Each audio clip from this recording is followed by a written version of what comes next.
Welcome to ET digital media group. నేడు నవ్యాంధ్రప్రదేశ్లోని Janasena party రాష్ట్ర కార్యదర్శి, జనసేనకు సంబంధించి యూత్ లీడర్, యూత్లో మంచి ఫాలోయింగ్ ఉన్న వ్యక్తి, అలాగే తన ప్రస్థానం ద్వారా విజయవాడ తూర్పు నియోజకవర్గంలో పార్టీ కోసం పనిచేయడంతో జనసేన శ్రేణుల్లో కానీ ప్రజల్లో కానీ ఒక గుర్తింపు తీసుకొచ్చినటువంటి వ్యక్తి అమ్మిశెట్టి వాసు గారితో వాళ్ళ ప్రత్యేక ముఖాముఖి. నమస్కారం వాసు గారు. నమస్తే అండి వంశీ గారు. సార్ ఎట్లా ఉన్నారు? బాగున్నాను సార్. మీరు అధికారంలోకి వచ్చారు, అధికారంలోకి వచ్చి 1 year కంప్లీట్ అయిపోతుంది. ఎంతవరకు మీకు సాటిస్ఫాక్షన్ ఉంది? గత ప్రభుత్వంతో పోల్చుకుంటే చాలా సాటిస్ఫాక్షన్ ఉందండి. అంటే గతంలో చేసిన ప్రభుత్వ తప్పిదాలు అవన్నీ సరిదిద్దాలంటే టైం పట్టిద్ది. ఇంకా కొన్ని ప్రజల్లో అసంతృప్తి ఉన్నప్పటికీ మనం అందరం కూడా ప్రజలు కానీ మనం కానీ అర్థం చేసుకోవాల్సింది ఏంటంటే, చంద్రబాబు నాయుడు గారు కానీ, పవన్ కళ్యాణ్ గారు కానీ, మోడీ గారు కానీ ఇచ్చిన హామీలు నెరవేర్చడానికి ఎంతో కష్టపడుతున్నారు. చంద్రబాబు నాయుడు గారు కానీ, పవన్ కళ్యాణ్ గారు కానీ. మనం గత ప్రభుత్వం 5 సంవత్సరాలు చేసిన తప్పిదాలకి ప్రజలు ఎన్నో ఇబ్బందులు పడుతుంది. మరి ఇది కూడా కూటమి ప్రభుత్వం వచ్చి కూడా 1 year అయింది. ఎన్నో పథకాలు ఇవ్వటం జరిగింది. మరి ఎన్నో అభివృద్ధి కార్యక్రమాలకి శంకుస్థాపన చేయటం, ఈ రాష్ట్రానికి రాజధాని లేదనే ఒక భావంతో ఆంధ్ర రాష్ట్ర ప్రజలు ఇబ్బంది పడుతుంది చూసి మొన్నే సింగపూర్ టూర్ కూడా వెళ్ళి, సింగపూరు ఎవరైతే మన రాజధాని కడతామని హామీ ఇచ్చారో వాళ్ళందరూ కూడా మళ్ళీ మన అమరావతికి రప్పించడం కోసం చంద్రబాబు నాయుడు గారు చాలా కష్టపడుతూ ఉన్నారు. మరి అమరావతి పనులు కానీ స్టార్ట్ అయ్యి అమరావతి రాజధాని మొదలైతే అక్కడున్న రైతులు ఈ ప్రభుత్వం మీద నమ్మకంతో రైతులు స్వచ్ఛందంగా వచ్చి 33,000 ఎకరాలు ఇచ్చారు. ఆ రైతులు కాకుండా అక్కడ అమరావతి డెవలప్ అవుద్దని ఎంతోమంది ప్రజలు, ఆంధ్ర రాష్ట్రంలో ప్రజలు, యూత్ పెద్ద ఎత్తున కూడా ఈ రాష్ట్రం డెవలప్ అవ్వాలి, ఐటీ రంగం కానీ అనేకమైన రంగాల్లో కూడా ఈ రాష్ట్రం ముందుండాలని కోరుకునే వాళ్ళకి మంచి జరిగిద్దని ఆలోచనలో ఉన్నామండి. మీకు రాష్ట్ర పదవి ఒకటేనా, ఇంకా నామినేటెడ్ పదవులు ఉన్నాయి? నామినేటెడ్ ఏమీ లేవండి. రాష్ట్ర కార్యదర్శి, విజయవాడ పార్లమెంట్ ఇన్ఛార్జి, తూర్పు నియోజకవర్గ సమన్వయకం. ఎందుకంటే వాళ్ళ పదవి వస్తుందండి, కంగారండి. అదేంటి వస్తుంది అంటే మనం ఒకటి ఆలోచించాలండి. కూటమిలో ఉన్నాం, పదవులు కష్టపడిన అందరికీ రావాలంటే టైం పట్టిద్ది. కొంతమంది సొంత మనుషులకి కొంత లేట్ అయినప్పటికి కూడా మాకు పార్టీ ఇచ్చిన గుర్తింపుకి, మాకు మా అధినాయకుడు మాకు ఇచ్చిన ఈ గౌరవాన్ని పదవి కన్నా కూడా మేము ఎక్కువ సంతోషపడతాం. అంతేనా? అంతే. ఏదైనా పదవి కోసం రిప్రజెంటేటివ్ పెట్టమన్నారు కదా, మీరు ఏ పదవి కోసం పెట్టారు? నేనేం పెట్టలేదండి. ఇంతవరకు నాకు ఈ పదవి ఉండని ఇంతవరకు పెట్టలేదు. పార్టీ ఏది ఇచ్చినా ఒక బాధ్యతగా చేయడానికి నేను సిద్ధంగా ఉన్నాను. పార్టీ మీద విశ్వాసంతో ఉన్నాను. కానీ అధికారంలో రావడానికి జనసేన ప్రధాన కారణం అంటారు, బీజేపీని పొత్తులో తీసుకొచ్చి కూటమిని ఏర్పరిచిందంటారు, అన్నీ చెప్తున్నారు. కానీ మీకు వచ్చేసరికి పదవుల విషయంలో ఎక్కడ న్యాయం జరుగుతున్నట్టుగా కనిపించట్లేదు అంటున్నారు. నిజమేనా? అదేం లేదండి, అసంతృప్తి ఉంటుంది, అన్ని పార్టీల్లో ఉంటుంది. ఎందుకంటే ఇక్కడ 3 పార్టీలు, ఒక పార్టీ అధికారంలోకి వస్తేనే అసంతృప్తి ఉండే పరిస్థితుల్లో ఈరోజు 3 పార్టీలని సమన్వయం చేసుకుని వెళ్ళాలి. ప్రతి పార్టీ కూడా మేము లేకపోతే కూటమి లేదు, మేము లేకపోతే కూటమి లేదు అంటారు. కానీ 3 పార్టీలు లేకపోతే కూటమి లేదు. అట్లా 3 పార్టీల క్యాడర్ని, కార్యకర్తల్ని, నాయకుల్ని కలుపుకొని ప్రభుత్వం నడపాలంటే కొద్ది కష్టంగా ఉంటుంది. కానీ అయినప్పటికి కూడా ఎక్కడికక్కడ సమన్వయం చేసుకుంటూ మరి మాకు ఇస్తానన్న పదవులు మేమందరం ఒకటే కోరుకునేది. ఎందుకంటే అండి, పదవుల కన్నా కూడా ఈ రాష్ట్ర భవిష్యత్తు ముఖ్యం అండి. పదవుల గురించి ఆలోచిస్తే పవన్ కళ్యాణ్ గారు సీఎం అవ్వాలో లేదా ఇంకో పదవి కావాలని ఆలోచిస్తే ఈరోజు మేము కూటమిలో కలిసి వెళ్ళమండి, సింగిల్గా పోరాడతాం. పవన్ కళ్యాణ్ గారు కోరుకున్నది ఏంటి? ఈ రాష్ట్ర ప్రజలకు మంచి జరగాలంటే కలిసి వెళ్ళకపోతే రాక్షస పాలన కంటిన్యూషన్ అయ్యింది. మళ్ళీ జగన్ వస్తే ఈ రాష్ట్రం నుంచి పక్క రాష్ట్రానికి ఆల్రెడీ చాలామంది వ్యాపారవేత్తలు కానీ, స్టూడెంట్స్ కానీ వలసలు వెళ్ళిపోయే పరిస్థితి ఉంది. కాబట్టి ఈ కూటమితో కలిసి ఉండాలని ఒక భావంతో ఉన్నారు పవన్ కళ్యాణ్ గారు. అమ్మిశెట్టి వాసు గారు, మీ కుటుంబ నేపథ్యం ఏంటి? ఎక్కడ పెరిగారు? మీరు ఎంతవరకు చదువుకున్నారు? రాజకీయాలు అంటే ఆసక్తి ఎందుకు వచ్చింది? నేను చదువుకుంది తక్కువేనండి. ఇంకోటి ఏంటంటే, మా కుటుంబ నేపథ్యం అంతా కూడా వ్యవసాయంగా ఆధారపడి ఉన్న కుటుంబం. మాది బై బర్త్ గుంటూరు జిల్లా అయినప్పటికీ కూడా నేను కృష్ణా జిల్లా నైనవరంలో మా అమ్మమ్మ గారి ఊరు నైనవరం నైనవరంలో నేను పుట్టడం పెరగటం. ఇది తాడేపల్లి దగ్గర. తాడేపల్లి దగ్గర ఈ మిల్క్ పాల్ ఫ్యాక్టరీ ఉంది కదా, అక్కడ నైనవరంలో పుట్టి పెరగటం జరిగింది. తర్వాత మళ్ళీ మా సొంత ఊరు కుంచెనపల్లి వెళ్ళటం జరిగింది. నేనంతా కూడా విజయవాడతో ఎక్కువ సత్సంబంధాలు ఉన్నాయి ఫస్ట్ నుంచి కూడా. కృష్ణలంక ప్రాంతంలో ఎక్కువ. మీరు 19లో ఏమన్నా పెద్దకూరపాడు నుంచి టికెట్ కోసం ప్రయత్నం చేశారా? లేదండి, పెద్దకూరపాడు మా అధ్యక్షుల వారు పెద్దకూరపాడు పోటీ చేయమన్నారు. ఆ రోజు మా నాయకుడు చెప్పింది ఏంటంటే, నువ్వు ఎమ్మెల్యేగా పోటీ చేయాలనుకుంటే ఇక్కడ ఉన్న పరిస్థితుల్లో లేదు కాబట్టి పెద్దకూరపాడు ఇస్తాను, పోటీ చేయండి అని చెప్పడం జరిగింది. ఆ రోజు నా మిత్రులు కొంతమంది మరి అక్కడ టికెట్ ఆశించిన వాళ్ళు ఇబ్బంది పడతారు, మీరు వద్దు, మనం ఎప్పటికైనా కానీ విజయవాడలోనే మనం నిలబడాలనే ఆలోచనతో మేము ఆ రోజు పవన్ కళ్యాణ్ గారికి, అన్న మరి సార్ నేను అక్కడ పోటీ చేయలేను, ఈ టైం తక్కువ టైం ఉంది కాబట్టి నేను మీతోనే ఉంటాను, పార్టీ కోసం పనిచేస్తానని చెప్పడం జరిగింది. ఓకే, అంటే తర్వాత అంటే చదువుకున్నారు, కొంతకాలం తక్కువ చదువుకున్నా సరే కృష్ణా జిల్లా ఇవన్నీ అంటే పాలిటిక్స్ కావచ్చు, సినిమా విషయాల్లో అభిమానం ఉండడం ఇవన్నీ ఎప్పటి నుంచి స్టార్ట్ అయ్యాయి? నాకు చిన్నప్పటి నుంచి చిరంజీవి గారు అంటే ఇష్టం అండి. ఎందుకు ఇష్టం అంటే మా నాన్నగారు కృష్ణ ఫ్యాన్స్, చిరంజీవి గారు అంటే ఇష్టం. తర్వాత నేను క్రమంగా మా కుటుంబ నేపథ్యం కొన్ని వ్యవసాయంగా దెబ్బతింటాం, మా నాన్నగారు నేను ఆటో నగర్ వెళ్ళటం, తర్వాత విజయవాడ చిన్నప్పుడు విజయవాడ రావటం, విజయవాడలో రంగా గారి పేరు వినపడటం, మా 10 సంవత్సరాలు దాటినాక చిన్న వయసు నుంచే రంగా గారి పేరు వినటం, ఆయన వర్ధంతులు జయంతులు చూడటం, చిరంజీవి గారు సినిమాలు చూడటం, ఇక ఏదో సమాజానికి సేవ చేయాలని ఒక ఆలోచన కలిగి ఇక అలా తిరిగాం. తర్వాత పిఆర్పి అప్పుడు కొంత పనిచేసాం. తర్వాత జనసేన పెట్టినప్పటి నుంచి కూడా పవన్ కళ్యాణ్ గారు భావజాలం. సుమారు మీ వయసు ఎంత?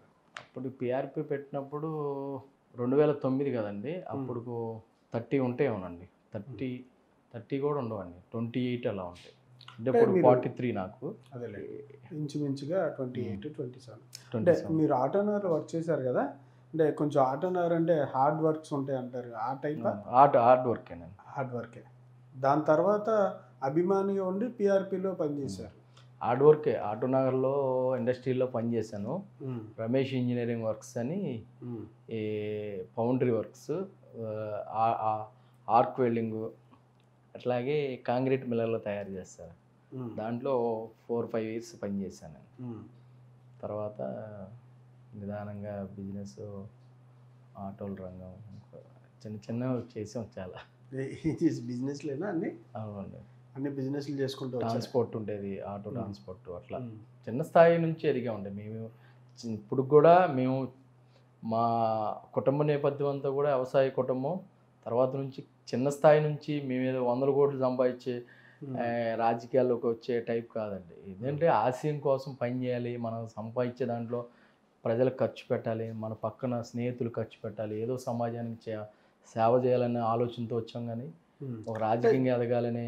జనసేన స్టార్ట్ చేసినప్పుడు మీకేమనిపించింది? అప్పటికే పిఆర్పిని పార్టీలో మెర్జ్ చేశారు కాంగ్రెస్లో. తర్వాత ఈయన వెనకాల ఉండడం కానీ, జనసేన అవసరం కానీ ప్రజలకు ఏముందని మీరు ఊహించారు?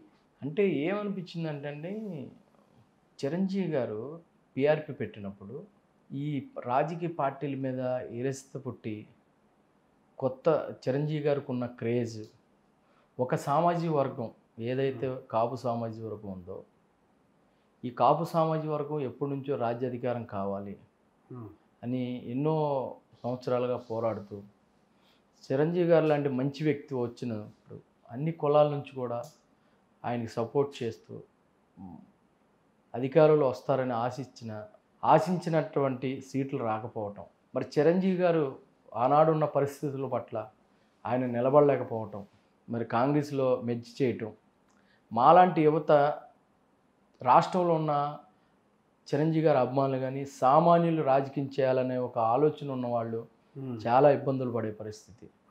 మేము ఒక పార్టీ కోసం ఒక జెండా దిమ్మ కట్టాం, కానీ ఆ పార్టీ లేదు, ఆ జెండా దిమ్మ లేదంటే ఆ మనిషి బాధ ఎంత ఉంటుందో మేము డైరెక్ట్గా చూసాం. మరి అలాంటి విషయం మరి పవన్ కళ్యాణ్ గారు మరి ఎందుకు ఆలోచన వచ్చిందో తెలీదు. ఆయన కూడా అదే ఆవేదనతో ఆ రోజు ఉన్న పరిస్థితుల్లో అసలు చిరంజీవి గారి పార్టీ ఎప్పుడైతే కాంగ్రెస్లో మెర్జ్ చేశారో ఇంకా ఈ రాష్ట్రంలో ఏ వర్గం నుంచి కూడా కొత్త పార్టీ పెట్టే ఆలోచనలు చనిపోయినాయి. ఆ ఆలోచనే పుట్టే పరిస్థితి లేదు. అలాంటి ఆలోచన నుంచి పవన్ కళ్యాణ్ గారు నన్ను నమ్ముకున్న అభిమానుల కోసం, పేద బడుగు బలహీన వర్గాల కోసం రాజకీయ పార్టీ పెట్టాలనే ఆలోచనే గొప్పదండి. అది సక్సెస్ అవుతారా లేదని మేము ఆలోచించలేదు. ఎందుకంటే పవన్ కళ్యాణ్ గారు ఒక ఉడుకు రక్తం, పవన్ కళ్యాణ్ గారు అనే వాళ్ళ నుంచి ఈరోజు జనసేన పార్టీ ఓ రాష్ట్రంలోనే కాదు దేశంలోనే గుర్తింపు పొందిన పార్టీగా, దేశంలోనే ఒక భావజాలాన్ని తీసుకెళ్లే వ్యక్తిత్వం ఉన్న వ్యక్తిగా మరి ఉన్నటువంటి పవన్ కళ్యాణ్ గారు ఇంత బలమైన నాయకత్వాన్ని తయారు చేస్తారని ఎవరు ఊహించలే.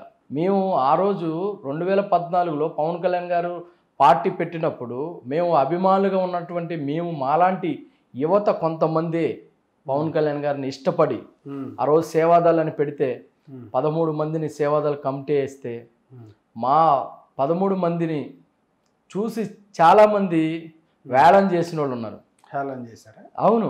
ఎందుకంటే ఇది ఒక జనసేన పార్టీ, పవన్ కళ్యాణ్ గారు వాళ్ళ అన్నయ్య పార్టీ నిలపలేదు, ఈయన ఏం చేస్తారనే స్థాయి నుంచి ఈరోజు అన్ని సామాజిక వర్గాలు కూడా పవన్ కళ్యాణ్ గారు లాంటి నాయకుడు కావాలని కోరుకుంటున్నారు.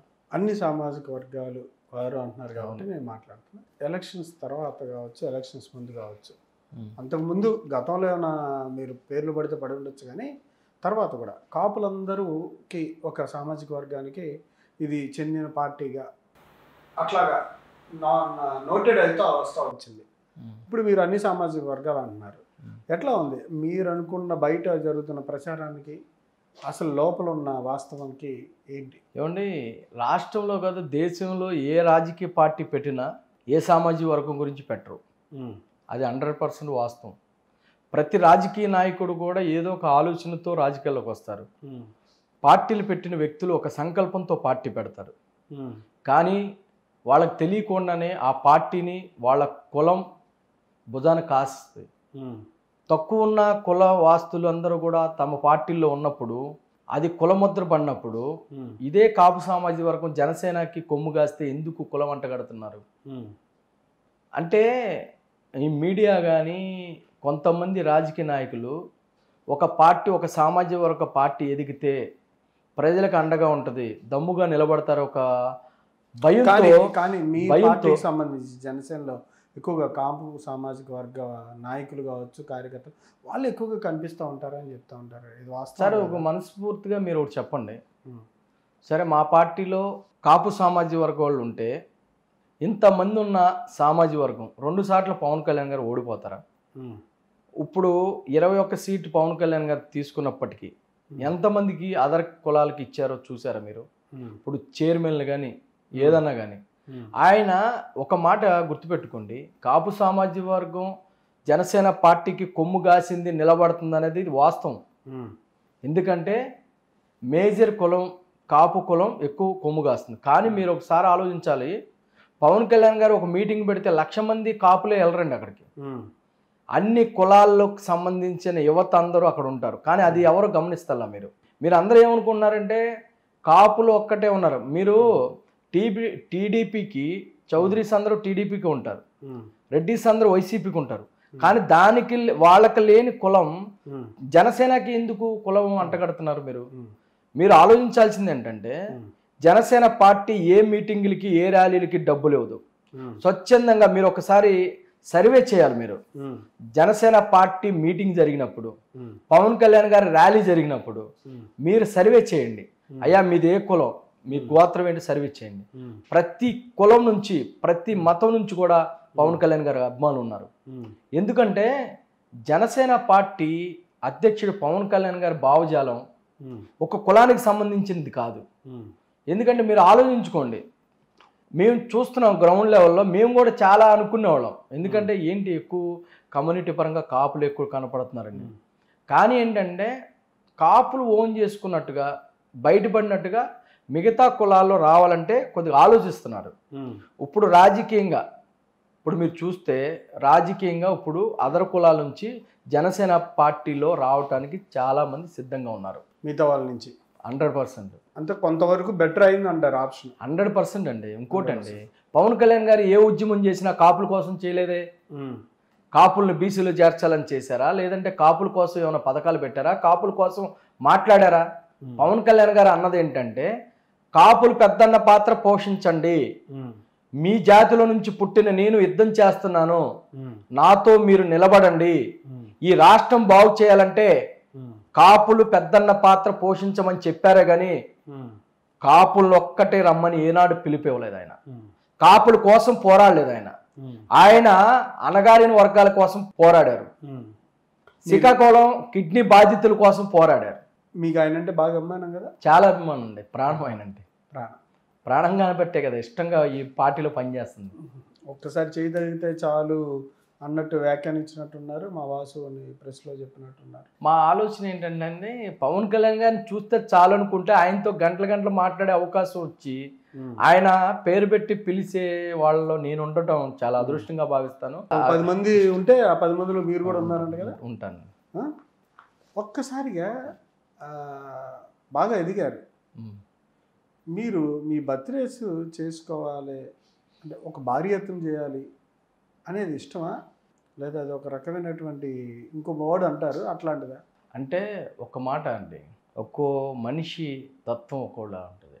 నేను బర్త్డే చేసుకోవటం ఇష్టమని నాకు ఎప్పుడు లేదండి. నేను చిన్నప్పటి నుంచి ఎప్పుడు ఏ రోజు కూడా బర్త్డే చేసుకోలే. నేను జనసేన పార్టీలో ఉన్నప్పుడు కూడా నేను ఫస్ట్ నుంచి చేసుకోలే. కానీ ఏంటంటే నా పుట్టినరోజు రోజు నేను కొంతమందిని కలవాలి, నా ఆశయానికి బలం చేకూరాలి, నేను అనుకున్న లక్ష్యం వైపు వెళ్ళాలంటే నాకు బలం కావాలి. ఆ బలం కావాలంటే నా పుట్టినరోజు స్వచ్ఛందంగా వచ్చే ఏ రోజు కూడా నా పుట్టినరోజు రండి అని చెప్పి నేను ఎవరికి ఫోన్ చేయను. నా మిత్రులు కొంతమంది చేస్తారు, అది ఆర్గనైజ్ చేసేదంతా నా స్నేహితులు. దాంట్లో ప్రతి రూపాయి కూడా నా ఫ్రెండ్స్ ఖర్చు పెట్టేది, నేను చేసుకునేది కాదండి. అది నా కోసం. మీ అధినాయకుడు పుట్టినరోజు వేడుకల కన్నా మీ పుట్టినరోజు వేడుకలు ఒక రకంగా ఈర్ష్యను కలిగించే విధంగా మీరు బిహేవ్ చేస్తారు. అది జరిగింది కూడా. జరగడం వల్లే కొంతమంది నాయకులు కూడా మీ మీద కోపగించుకోబడ్డారు, కోపం వ్యక్తం చేశారు అనే విషయాలు బయట వచ్చినాయి. నిజంగానే అంత ఎక్కువ అవసరం అంటారా? ఒక్క మాట చెప్పున్నా మీకు, మా అధినాయకుడిని ఈర్ష్యపడేటట్టు నేను చేసే స్థాయిలో నేను లేను. మీరు ఒకటి గుర్తుపెట్టుకోండి, మా అధినాయకుడిని పోల్చుకునే స్థాయిలో నేను కాదు, ఎవరూ లేరు. ఆయన ఈర్ష్య ఏ రోజు పడలేదండి. ఆయన ఎదగమని చెప్తాడు, మీరు గుర్తుపెట్టుకోండి. ఆయన ఏ రోజు కూడా నువ్వు బర్త్డే చేసుకోవద్దు, లేదంటే నువ్వు జనాన్ని బాగు చేయొద్దు ఏ రోజు చెప్పలేదండి. మనం ప్రజలకు మంచి చేస్తున్నావా లేదా అని ఆలోచిస్తారు. కానీ నేను ఇప్పుడు మీరు ఒకటి గుర్తుపెట్టుకోండి, మన గిట్టినోళ్ళు, అది చేయలేని వాళ్ళు, చేతకాని వాళ్ళు మాట్లాడతారు. మా అధినాయకుడికి ఎప్పుడు కూడా నా మీద అబద్ధత భావం లేదు. మా నాయకుడే చెప్పాడు, మా వాసు బర్త్డేకి 1000 మంది జనం వస్తారని. మీరు లైవ్లో చూశారు. పోయినసారి మేము బర్త్డే ఆపేద్దాం అనుకున్నాం. వద్దు, మనకి ప్రభుత్వం వచ్చింది, ఇప్పుడు మనం ఖర్చు కూడా పెట్టడం కరెక్ట్ కాదు. ఏం చేస్తారు అంటే ఏమైనా చారిటీ యాక్టివిటీస్ చేస్తారు? చారిటీ బైక్ ర్యాలీలు వెనకాల సౌండ్స్ వచ్చే విధంగా బైక్ ర్యాలీలో ఏముండవండి, జనాలను ఇబ్బంది పెట్టే విధంగా అసలు ఎక్కడా లేదు. చూసారా మీరు ఎప్పుడన్నా? చెప్పండి. అంటే బేసిక్ గా ర్యాలీలు అంటే అలాగే ఉంటాయి కదా. 100% అలాంటి యాక్టివిటీస్ ఏం చేయవండి. మార్నింగ్ నుంచి ఈవినింగ్ వరకు సేవా కార్యక్రమాలు చేస్తాం.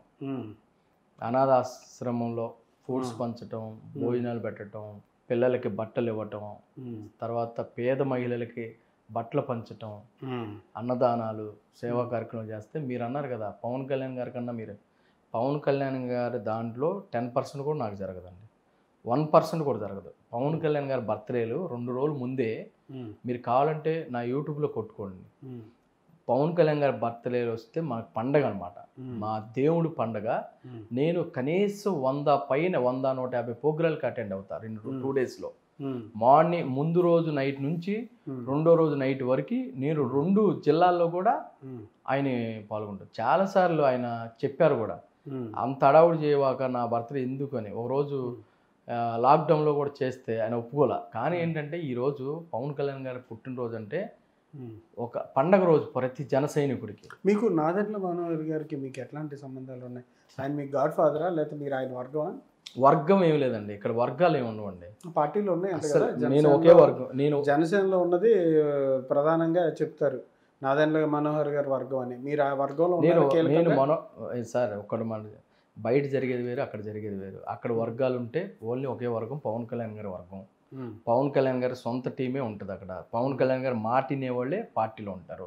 నేను పవన్ కళ్యాణ్ గారుతో ఎవరైతే ఉన్నారో వాళ్ళతో మంచిగా ఉండటమే నేను.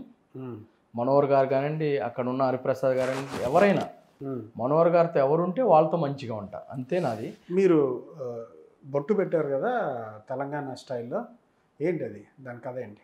బొట్టు అంటే ఫస్ట్ దేవుడి బొట్టు అది.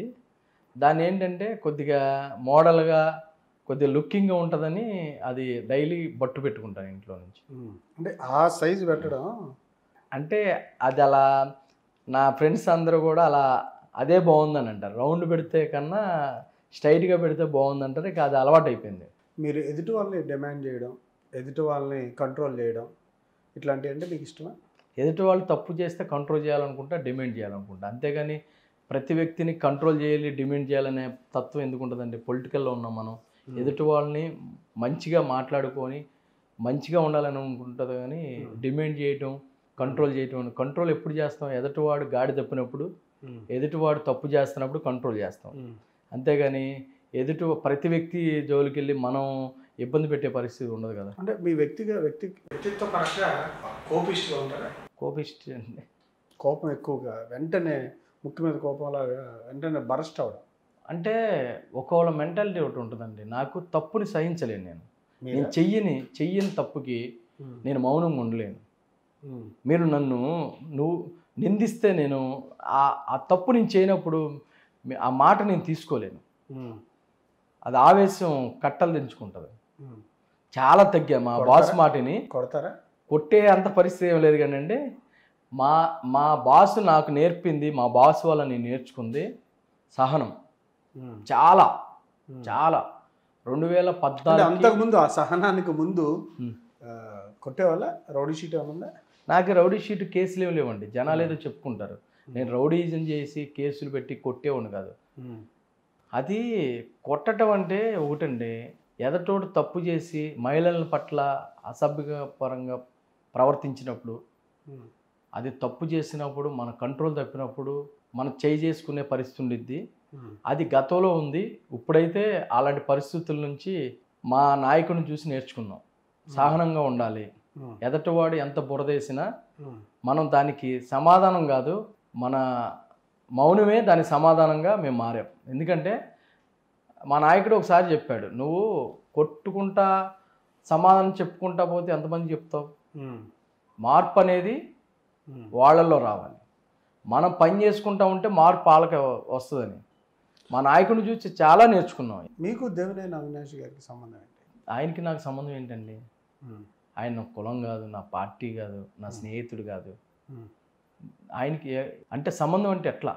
అంటే ఏ రకంగా పరిచయం? ఆయన ఏ రకంగా రాజకీయంగానే ఆయనంటే అంతే. అంతే. మీకు ఆయనకి సంబంధించి ఎట్లాంటి లావాదేవీలు కానీ?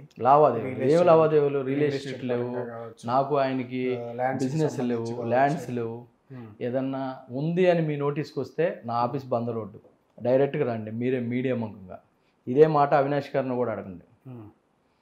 నాకు ఆయనకి ఏ ట్రాన్సాక్షన్ కానీ, ఏ ల్యాండ్ డీలింగ్స్ కానీ, ఏ రాజకీయ ఒప్పందాలు కానీ నాకు ఆయనకి ఎప్పుడు ఉండవు కూడా, లైఫ్లో కూడా ఉండవు. కృష్ణా జిల్లా అంటే పార్టీ అంటే ఇంకా మీరే అనిపిస్తుందా మీకు? నేను ఎందుకు ఉంటా? నాలాంటి వాళ్ళు చాలామంది ఉన్నారు.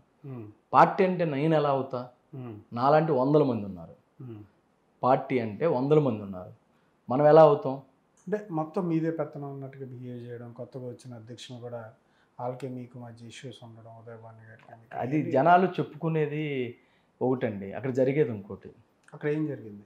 ఇప్పుడు కొత్తగా వచ్చిన అధ్యక్షులకి ఎందుకు గౌరవం? మీరు ఎందుకు అలా అనుకుంటారు? 100% ఇస్తాం. వయసుకు గౌరవిస్తాం, అనుభవానికి గౌరవిస్తాం, మా నాయకుడికి గౌరవిస్తాం. కానీ మా వ్యక్తిత్వాన్ని దెబ్బ తీసుకొని పని చేయలేము. అదే ఆ వ్యక్తిత్వం ఆయన ఏం దెబ్బతీశారు? ఆయన ఏం తీసాడు మేము చెప్పలేదు, ఆయన అడగాలి మీరు. కాదు మిమ్మల్ని ఏ విధంగా హర్ట్ చేశారు ఆయన? ఆయన ఏం హర్ట్ చేయలే, ఆయనకి నాకు గ్యాప్ లేవు. ఆయన నా తండ్రులు అంటూ, నిన్న కూడా ఆయన బర్త్డే అయితే వెళ్ళాం. అసలు మీరెందుకు అలా ఆయన గురించి ఎందుకు మధ్య గ్యాప్ ఉందని? ఏమి లేదండి. కొంతమంది గెట్టిన వైసీపీ కార్యకర్తలు చెప్పుకునే మాటలు తప్పనిచ్చి మాలో ఏమి లోపాలు లేవు. ఆయన్ని భాను గారిని నేను ఎలక్షన్ ముందే రమ్మని చెప్పాను. కావాలంటే భాను గారిని డైరెక్ట్ మైక్ పెట్టాడండి. ఆయన ఏంటండి, ఆయన 3 సార్లు ఎమ్మెల్యే అయ్యారు. ఆయన ఒక 40 ఏళ్ల చరిత్ర ఉంది ఆయనకి. ఆయన పెద్ద మనిషి, ఆయన తండ్రి లాంటి వ్యక్తి. ఆయన ఎంత గౌరవం ఇచ్చారంటే నాకు, ఆయన జాయిన్ అయ్యే ముందు నా ఆఫీస్కి వచ్చి నన్ను మర్యాదపూర్వకంగా కలిశారు. అది జనం చెప్పుకునేది 100 చెప్పుకుంటారండి. ఇప్పుడు ఆయనకి నాకు డైరెక్ట్గా వంశీ గారు ఏమీ ఇంతవరకు ఇంత కూడా మాట కూడా లేదు సార్. ప్రతి విషయం ఆయన ఫోన్ చేస్తారు, నేను స్పందిస్తా, నేను గౌరవిస్తా. కానీ కొంతమంది ఏంటంటే భానుగారి దగ్గర ఉండే కొంతమంది కావాలని బురద జల్లి మమ్మల్ని టార్గెట్ చేసి హేళన చేసి చిన్న చూపు చూస్తే మాకు బాధకరం. ఎందుకంటే మేము చూశారు, భానుగారు కాదు, భానుగారు ఎప్పుడు కూడా మమ్మల్ని ఎప్పుడు కించపరచలేదు, మమ్మల్ని కలుపుకెళ్ళకుండా కానీ మమ్మల్ని గౌరవించకుండా కానీ ఎప్పుడు లేరు. మేము అనేది ఏంటంటే, మేము తప్పో ఒప్పో 12 సంవత్సరాలుగా పార్టీ కోసం, మా నాయకుడి కోసం పనిచేసామండి. మేము రాజకీయ నేపథ్యం నుంచి వచ్చిన ఫ్యామిలీలు కాదు, సాదా సీదా మధ్యతరగతి నుంచి వచ్చిన ఫ్యామిలీస్. మేము నిలబడ్డాం. మా అధ్యక్షుడు డిప్యూటీ సీఎం అవుతారను, లేదంటే మా నాయకుడు సీఎం అవుతారని కాదు. మా నాయకుడు సంకల్పం కోసం మేము 2014లో టీడీపీతో గొడవ పడ్డాం, వైసీపీతో 2019లో గొడవ పడ్డాం, కేసులు పెట్టించుకున్నాం, అవమానాలు పడ్డాం, బాధలు పడ్డాం. నిజం అధికారం వచ్చినప్పుడు మేము అవన్నీ వదిలేసి మేము చేతగాని వ్యక్తుల్లాగా నిలబడాలంటే నిలబడలేం. మా నాయకుడిని విమర్శించి, మా నాయకుడిని వేలం చేసి, మా నాయకుడిని తిట్టి, మా నాయకుడిని ఇచ్చేసి ఈరోజు మమ్మల్ని అవమానిస్తే తట్టుకోలేం కదా. అది మీ నాయకుడే వాళ్ళ పార్టీలో తీసుకొచ్చారు కదా. నేను భాను గారి గురించి మాట్లాడవగను సార్. నేను చెప్పేది, భాను గారికి మాకు ఎటువంటి సంబంధం, ఇంత గ్యాప్ కూడా లేదు. భాను గారు రావటం మాకు బలం. భాను గారు లాంటి పెద్ద ఆయన రావటం పార్టీకి బలం. అది ఆర్ట్ఫుల్ గా ఓపెన్ గా చెప్తున్నా. నేను చెప్పేది ఏంటంటే, కొంతమంది చెంచాలు మాట్లాడే మాటలు కావాలని ఇచ్చేస్తున్నారు. భానుగారు మాకు ఎటువంటి విభేదాలు లేవు. భానుగారు కాదు, భానుగారు లాంటి వాళ్ళు ఇంకా 10 మంది వచ్చినా మేము ఆహ్వానిస్తాం. పార్టీ బేసిక్ గా ఆయన పార్టీ పదవి తీసుకున్నారు, కామ్ అయిపోయారు అంటున్నారు. మళ్ళీ ఎప్పుడు ఉన్నారు ఉదయభాను గారు ఈ జిల్లాలో ఏ కార్యక్రమాల్లో ఎప్పుడు పాల్గొన్నారు? ఎందుకు పాల్గొంటలేదు? మీరు ఎక్కడ చూస్తున్నారు? ఆయన పిలిచిన ప్రతి కార్యక్రమానికి భానుగారు పాల్గొంటున్నారు. ఆయనేమి పార్టీ పదవి తీసుకొని కామ్ అయ్యాడని మీరు ఎన్టీఆర్ జిల్లాలో అసలు పార్టీ ఎక్కడ బలంగా ఉంది? వాటి పక్కన చూస్తే పశ్చిమ నియోజకవర్గం వేరే వాళ్ళకి ఇవ్వాల్సి వచ్చింది. సెంట్రల్ ఇది మీది తూర్పు, మీరు కనిపిస్తూ ఉన్నారు కానీ మీ దగ్గర కాదు. అక్కడక్కడ గద్దె రామ్మోహన్ గారితో కార్యక్రమాల్లో మీరు అప్పుడప్పుడు రెగ్యులర్గా ప్రోటోకాల్ ఉందా? పిలుపు కనీసం వస్తుందా? వస్తుందండి, పిలుస్తారు. మెయిన్ కార్యక్రమం ఒకటి సార్, అది వాస్తవంగా మీరు ఒకసారి ఆలోచించుకోవాలి. ఇది కూటమి ఎలక్షన్. మీరు ఏది చెప్పినా కూటమి అని చెప్పి ఎలక్షన్స్ ముందు అదే చెప్పారు. టికెట్లకు సంబంధించి కూటమిలో ఉన్నామని చెప్తున్నారు. ఇప్పుడు అధికారం అనుభవిస్తా కూడా మీరు చెప్పలేని పరిస్థితిలో ఉన్నారు కదా. మమ్మల్ని సరిగా పట్టించుకోవట్లేదనే కనిపిస్తుంది మీకు. సార్ నా వరకైతే నన్ను అందరూ పట్టించుకుంటారండి. గద్దె గారు పట్టించుకుంటారు, బోనమ్మ గారు పట్టించుకుంటారు, కేసీఆర్ చిన్ని గారు, సుజనాథ్ చౌదరి గారు. నేను పనిచేసింది 3కి సిటీలో పనిచేస్తాను. నేను ఏది అడిగినా పనిచేస్తారు. కొంతమంది లోపం ఉన్నమాట వాస్తవం. ఇది జనసేన కార్యకర్తల్లో నాయకుల్లో లోపం ఉన్నమాట వాస్తవం. ఆ చిన్న లోపాలు కూర్చోబెట్టి సరి చేసుకుంటాం.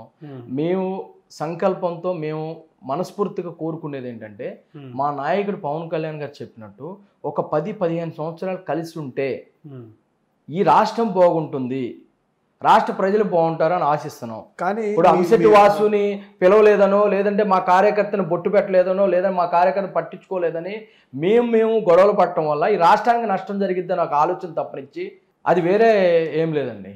స్థానిక ఎన్నికల్లో అవకాశాలు ఎక్కువ కల్పిస్తారు జనసేనకి అని చెప్పి ఎన్నికల ముందు పవన్ కళ్యాణ్ గారు పేర్కొన్నారు. అటువంటి ఏమైనా కనిపిస్తున్నాయి సిమ్టమ్స్? లేదంటే ఈసారి కూడా కూటమిలో ఉన్నాం కాబట్టి మనం ఒక్కటి మాత్రం వాస్తవం అండి. ఇది ఏ పార్టీ వ్యక్తులైనా. మనం అధికారం ముందు కార్యకర్తను ఎలా వాడుకున్నామో, ఎలా ఉపయోగించుకున్నామో, అధికారం వచ్చినాక అది మీరు మిస్యూజ్ చేస్తే ఎలక్షన్కి కూడా మన కార్యకర్తలు అదే చూపిస్తారు. ఇది జనసేన పార్టీ కేవలం కార్యకర్తల బలం ఉన్న పార్టీ.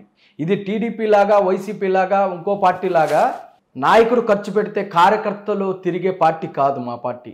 అంటే మీరు మీ కూటమిలో ఉన్న తెలుగుదేశాన్ని మీరు విమర్శిస్తున్నారు. నేను పార్టీని విమర్శించట్లేదండి, పార్టీ గురించి చెప్తున్నాను. వైసీపీ అవును, వాస్తవేనండి. జనసేనలో, టీడీపీలో వైసీపీలో కొంతమంది ఆర్ట్ఫుల్గా ఉంటారు. నేను ఉన్న వాళ్ళ గురించి మాట్లాడట్లా, కమర్షియల్గా ఉన్న వాళ్ళ గురించి మాట్లాడతాం. మీరు దాన్ని మళ్ళీ టీడీపీ కార్యకర్తల్ని, బీజేపీ కార్యకర్తల్ని, మళ్ళీ కూటమి కార్యకర్తల్ని తక్కువ చేసి నేను మాట్లాడటం కాదు. నేను అన్ని పార్టీల కన్నా మా జనసేన పార్టీలు, ఎందుకంటే మాది మధ్యతరగతి నుంచి వచ్చిన పేదరికంలో ఉన్న పార్టీ మాది. మా నాయకుడు సినిమాలు చేసుకుంటేనే మా పార్టీ నడిచిద్ది. ఇది అక్షర సత్యం అండి. అందరూ మాట్లాడలేకపోయినా మేము చెప్పేది ఏంటంటే, టీడీపీ నాయకులే మమ్మల్ని మెచ్చుకున్నారు. ఇప్పుడు కూడా గద్దె గారు, చిన్ని గారు కానీ ఎవరైనా, ఏమండి మీ కార్యకర్తలు మాత్రం ఆర్ట్ఫుల్గా పార్టీ కోసం నిలబడ్డారండి. మీ వాళ్ళకి ఏదో ఒకటి చేయాలండి. ఎన్టీఆర్ జిల్లాలో ఒక సీట్ ఇవ్వకపోయినప్పటికి కూడా, వెస్ట్ వస్తుంది అనుకున్నా, వెస్ట్ కూడా మాకు రానప్పటికి కూడా మీ కార్యకర్తలు అందరు నిలబడ్డారని కేసీని చిన్ని గారు చెప్తారు. ఎక్కడ వెళ్ళినా చెప్తారు. జనసేన వాళ్ళు ఆర్ట్ఫుల్గా పనిచేశారు. అది నన్ను చూసో ఇంకోళ్ళని చూసో ఇంకోని కాదు, పవన్ కళ్యాణ్ గారు చూసి అదే అందరూ అదే కోరుకుంటున్నారు. మేము పనిచేసాం, మాకు పదవులు ఎక్కడ, మాకు గుర్తింపు ఎక్కడ అని చెప్పి జనసేన కార్యకర్తలు దానికి సంబంధించిందే మేము మిమ్మల్ని అడగడం. జనసేన రాష్ట్ర కార్యదర్శి కాబట్టి ఒకటి గుచ్చి అడగడానికి కారణం ఏంటి, అడుగుతున్నారు కాబట్టి వాళ్ళందరికీ న్యాయం జరిగేది ఎప్పుడు. లేదా మీ స్ట్రెంత్ తక్కువ ఉందనా పక్కన పెట్టారా ఏంటి? అది స్ట్రెంత్ ఏం తక్కువ లేదండి. స్థానిక ఎన్నికల్లో అయినా సరే కనీసం అవకాశాలు వస్తాయా? వస్తాయండి, గ్యారెంటీగా వస్తాయి, అందరికి వస్తున్నాయి. ఎందుకంటే ఇప్పుడు బ్యాంక్ చైర్మన్స్ కానివ్వండి, బ్యాంక్ పేషెంట్స్ కానివ్వండి, అట్లాగే ఇంతకుముందు చైర్మన్స్ చాలా ఇచ్చారు. ఎందుకంటే మీరు ఒకసారి ఆలోచించండి, ఏ రాజకీయ పార్టీ అయినా అధికారులు ఉంటేనే పదవులు వస్తాయి. పవన్ కళ్యాణ్ గారు తీసుకున్న స్టెప్ ఏదైనా, ఎందుకు కూటమితో కలిసి ఉండటం అనేది చాలామంది వ్యతిరేకించారు. జనసేన పార్టీలో కూడా మనం సింగిల్కి వెళ్దామన్నా, మనం గెలవపోయినా పర్లేదు పోరాడదాం అన్నారు. పోరాడితే ఏముండదండి, అధికారం ఉంటే ప్రజలకు ఏదో ఒకటి చేయొచ్చు. పోరాటం వల్ల ఏమీ లేదు. అది గ్రహించి 2024లో కూడా మనం సింగిల్గా పోరాడితే జగన్ వచ్చేవాడు. జగన్ వస్తే ఈ రాష్ట్రానికి ఏముండేది? ఏ మాటగా మాట టీడీపీ, జనసేన, బీజేపీ కలవబట్టి బీజేపీతో సెంట్రల్ ఉపయోగం ఉందండి. మనకి మోడీ గారితో మనకి సెంట్రల్ ఫండ్స్ వస్తున్నాయి. పవన్ కళ్యాణ్ గారితో మరి రెండు పార్టీలని జతకట్టి ముందుకు తీసుకెళ్ళింది పవన్ కళ్యాణ్ గారు. పవన్ కళ్యాణ్ గారి వలన మోడీ గారిని ఏది అడిగినా పవన్ కళ్యాణ్ చేస్తున్నారు. పవన్ కళ్యాణ్ గారు ఉండటం వల్ల ఈ రాష్ట్రానికి బలం ఏర్పడింది. మీరు బేసిక్గా కార్యకర్తల కోసం కావచ్చు, ప్రజల కోసం ఎమ్మెల్యే గారు ఈ టైంలో అందుబాటులో ఉంటారని ఒక సమీక్ష నిర్వహిస్తున్నారు. జన సమీక్ష సంబంధించి ఏదేదో సమస్యలకు సంబంధించి, అదే కదా జనవాణి అండి, జనవాణి నిర్వహిస్తూ ఉన్నారు. దాని తర్వాత పార్టీ ఆఫీస్లోకి ఒక కార్యకర్త, ఒక పబ్లిక్ వెళ్ళలేని పరిస్థితి ఎందుకు అంటే, మీరందరూ ఒకటి గమనించాలండి. జనసేన పార్టీకి కాదు సార్, వాస్తవంగా మీరందరూ ఒకసారి ఆలోచించాల్సింది, అంటే మీరంటే మీరు కాదు, ప్రజలు, పబ్లిక్ మీరందరూ ఆలోచించాలంటే, టీడీపీ పార్టీలోకి ఎవరైనా వెళ్తే సమస్య ఉన్నోళ్ళు, రాజకీయంగా అవగాహన ఉన్నోళ్ళు వెళ్తారు. వైసీపీ కార్యాలయానికి వెళ్ళాలన్నా, వైసీపీ జగన్మోహన్ రెడ్డిని కలవాలన్నా ఈ రెండు తరహాలు వెళ్తాయి. కానీ జనసేనలో ఏంటంటే, పవన్ కళ్యాణ్ గారిని ప్రతి సామాన్యుడు, ప్రతి పార్టీలో ఉన్న కార్యకర్త కూడా పవన్ కళ్యాణ్ గారితో వెళ్ళి ఫోటో దిగాలి, పవన్ కళ్యాణ్ గారితో వెళ్ళి మాట్లాడాలనుకుంటారు. దానివల్ల ఏమవుతుందంటే, నిజమైన కార్యకర్తలు, నిజమైన నాయకులు కలవటానికి చాలా ఇబ్బంది అవుతుంది. అది వాస్తవం జరుగుతుంది.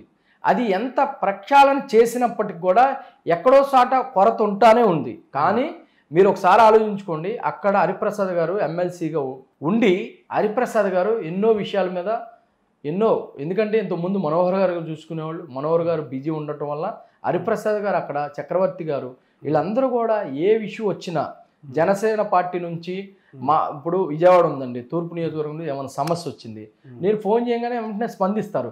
ఎవరెవరో వెళ్ళిపోయి మేము విజయవాడ ఇట్లా అంటే ఇబ్బంది కదా. అంటే ప్రతి పబ్లిక్ మీ దగ్గరికి వచ్చి చేయలేరు కదా, పార్టీ ఆఫీస్ దగ్గరికి వెళ్ళాం అనేది ఉంటుంది. పార్టీ ఆఫీస్ ఇది ఒక్కటేనా కారణం, ఇంకా వేరే ఏమైనా ఉన్నాయి? ఏమి భద్రతా కారణాలు ఏమైనా ఉన్నాయా? భద్రతా కారణాలు ఉన్నాయి. భద్రతా కారణాలే మెయిన్ అండి. ఎందుకంటే వాస్తవంగా ఆయనకి భద్రత గతంలో ఎన్నో జరిగినాయి, భద్రతా కారణాలు ఉంటాయి. ఇంకోటి ఏంటంటే అవగాహన లోపం కూడా ఉందండి. జనవాణి పెట్టారు సార్, ఫస్ట్ రోజు 1000 మంది 2000 మంది వచ్చేసారు. వాళ్ళకి రేషన్ కార్డు ఎక్కడ పెట్టుకోవాలో తెలీదు. శ్రీకాకుళం నుంచి ఇక్కడికి వచ్చేస్తాడు, సార్ మాకు రేషన్ కార్డు లేదండి. రేషన్ కార్డు లేదంటే ఆ ఏరియాలో సచివాలయానికి వెళ్ళి లేదంటే ఆ నియోజకవర్గ ఎమ్మెల్యే దగ్గరికి వెళ్ళి చేసుకోవాల్సిన పని కూడా డైరెక్ట్గా పవన్ కళ్యాణ్ గారి దగ్గరికి వచ్చేస్తే భార్య భర్తల గొడవల్లో కూడా పవన్ కళ్యాణ్ గారు ఏం మాట్లాడతారండి అంటే కొంతమందికి తెలియక అవగాహన లేక రావటం, తర్వాత ఇదంతా కూడా చెప్పటం, అమ్మ మీ నియోజకవర్గంలో ముందు మీ వార్డులో పార్టీ ప్రెసిడెంట్ని కలవండి, లేదంటే సచివాలయానికి వెళ్ళండి, లేదు అవలేకపోతే ఎమ్మెల్యే దగ్గరికి వెళ్ళండి, ఎమ్మెల్యే దగ్గరికి అవ్వకపోతే మా దగ్గర రండి అని చెప్పి కౌన్సిలింగ్ ఇవ్వటం. తర్వాత చాలామంది తగ్గారు. ఇప్పుడు ఇంతకుముందు వచ్చిన ప్రజలకి వచ్చిన వాళ్ళందరికీ నిజంగా ఇది వర్తుంది, ఇది చేయాలి, నిజాయితీగా పవన్ కళ్యాణ్ గారి పేసి నుంచి చేయాలంటే ఇమ్మీడియట్గా రియాక్షన్ ఉంటుంది. పవన్ కళ్యాణ్ గారి దగ్గరికి వెళ్ళిన వాళ్ళకి చాలా మందికి న్యాయం జరిగింది. జనవాణిలో వాసు గారు మీరు వ్యాపారం ఏం చేస్తారు? నేను రియల్ ఎస్టేట్ చేస్తానండి. అంటే సక్రమంగా చేస్తారా? సక్రమంగానే చేస్తాం. సక్రమంగా చేయకపోతే ఎలా? మరి మీ మీద ఎందుకు ఇన్ని విమర్శలు? రియల్ ఎస్టేట్లో భూములు కబ్జాలు, ల్యాండ్ ఫేక్ డాక్యుమెంట్స్, ఇట్లాంటివన్నీ ఎందుకు వస్తున్నాయి? ఏంటి ఇవన్నీ పైన గాలి వార్తలా? వీటిలో ఎక్కడైనా 1, 2 నిజాలు ఉన్నాయా? ఎందుకని? నా దాంట్లో వచ్చింది మీరు ఎవరికి తెలియకుండా ఫాస్ట్గా వెళ్ళిపోతున్నారు పైకి ఎదగడంలో.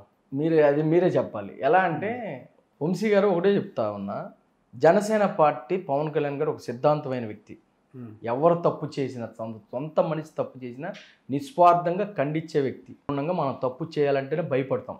చాలామందికి తెలియదు, ఏదో అనుకుంటారు. అదొకటి కారణం. నేను గత 12 సంవత్సరాలుగా 20 సంవత్సరాలుగా పొలిటికల్గా చిరంజీవి గారి ఫ్యాన్స్ కానివ్వండి, పిఆర్పి కానివ్వండి, కాంగ్రెస్ కానివ్వండి, ఇట్లా తిరుగుతూ ఉన్నా. నేను ఈ 12 సంవత్సరాల మట్టి తిరుగుతూ ఉన్నా. వైసీపీలో నా మీద రూమర్లు వచ్చినాయి, అది నా పార్టీ కార్యకర్తలే పెట్టారు. వైసీపీలో 2000 అంతకుముందు టీడీపీలో ఉన్నప్పుడు రూమర్స్ వచ్చినాయి. నేను వైసీపీలో హోటల్ ఉండేది, నాకు దాని మీద రూమర్లు లేపారు. నేను తప్పు చేస్తే వైసీపీ గవర్నమెంట్లో కేసు ఎందుకు పెట్టలే నా మీదకి డైరెక్ట్గా మా కార్యకర్తలు ఎవరైతే ఇంత ముందు గతంలో ఉన్న ఒక నాయకుడు ఎదవ ఉన్నాడో వాడు డైరెక్ట్గా ఒక అమ్మాయిని పంపించి, సునీత బోయ్ అనే ఒక అమ్మాయిని, మెంటల్గా అప్సెట్ అయిన ఒక అమ్మాయిని పంపించి హెరాస్మెంట్ చేసి నా హోటల్ మీదకి నన్ను రోడ్డు ఎక్కించాలని ఒక ఆలోచనతో చేసిన ఎన్నో కుతంత్రాలు ఉన్నాయి. అక్కడ ఉన్న పోలీసు వారంతా ఎంక్వైరీ చేసి వాసు నీ తప్పు లేదని చెప్పి ఆ అమ్మాయి మీద కంప్లైంట్ కట్టి పట్టించిన పరిస్థితులు ఉన్నాయి. నేను ఒకటే చెప్తా ఉన్నా, నా మీద ఉంది ఒకే కేసు గుంటూరు. ఆ గుంటూరు కేసులో నా మీద డైరెక్ట్ కేసు ఉంటే నేను తప్పు చేశానని పెట్టిన వ్యక్తి కానీ అవతలోళ్ళు యువతలోళ్ళు ఎవరన్నా కానీ తప్పు చేశానని నేను నిరూపిస్తే నేను 7వ ముద్దాయి దాంట్లో. అది కూడా ఆ రోజున్న మంగళగిరి ఎమ్మెల్యే కావాలని కేసు పెట్టించారు నా మీద. ఆ రోజు కాకాని సిఏ గారు, వాసు గారు తప్పేం లేదు, వాసు ఒక వ్యక్తిని పరిచయం చేశాడు, వాసు ఎక్కడ సంతకాలు లేవు, ఎక్కడ డబ్బులు తీసుకున్నట్లేదు, వాసుది ఏమి లేదంటే కావాలని పెట్టించిన కేసు తప్ప ఎక్కడ నా మీద ఆరోపణలు లేవు, కేసులు లేవు, ఆరోపణలు తప్ప. నేను డైరెక్ట్గా సూటిగా నేను అడుగుతా ఉన్నా. ఈరోజు నా తల్లి సాక్షిగా మీ అందరికి చెప్తా ఉన్నా, నిజంగా నేను తప్పు చేశాను అని అంటే బందర్ రోడ్లో నా ఆఫీస్లో ఏ రోజైనా మీడియా ముఖంగా, మీడియా సాక్షిగా ఎవరైతే బాధ్యతుడు ఉన్నాడో ఆ బాధ్యతుడిని తీసుకొని మీరు రండి. నేను తప్పు చేశానని నిరూపిస్తే నేను రాజకీయాలకి శాశ్వతంగా దూరం అయిపోతా. ప్రతి వ్యక్తి ఎదుగుతున్నాడు. వాసు బ్యాక్గ్రౌండ్ ఏంటి, వాసు ఈ స్థాయి ఏంటి, వాసుకి ఇంత పబ్లిక్ జనం ఏంటి, వాసు ఒక ఎమ్మెల్యే కాదు, పంచాయతీ బోర్డు నెంబర్ కూడా కాదు. ఎందుకు వీడికి ఇంత క్రేజ్, ఇంత పేరంటే నాకు బలం పవన్ కళ్యాణ్ గారు, నాకు అండా పవన్ కళ్యాణ్ గారు. ఇది వారం లేని చాలా మంది కూడా మీడియాలో కథనాలు కేవలం నా పార్టీలో ఉన్న కొంతమంది ఎదవలు కావాలని పేపర్కి ఏపిచ్చినయే కానీ నా మీద నేను ఎక్కడ భూ కబ్జాలు కానీ ఎవరి దగ్గర అక్రమంగా చీట్ చేయటం కానీ ఉంటే డైరెక్ట్ లైవ్లో ఇక్కడికి, ఇదే నా ఆఫీస్ బందర్ రోడ్డు. నేనేమి పక్క రాష్ట్రాలు పారిపోలా, నేనేం మాఫియా కాదు, చీటర్ని కాదు. నేను నా గ్రామం తెలుసు, నేను ఉండే ఇల్లు తెలుసు, నా ఆఫీస్ తెలుసు.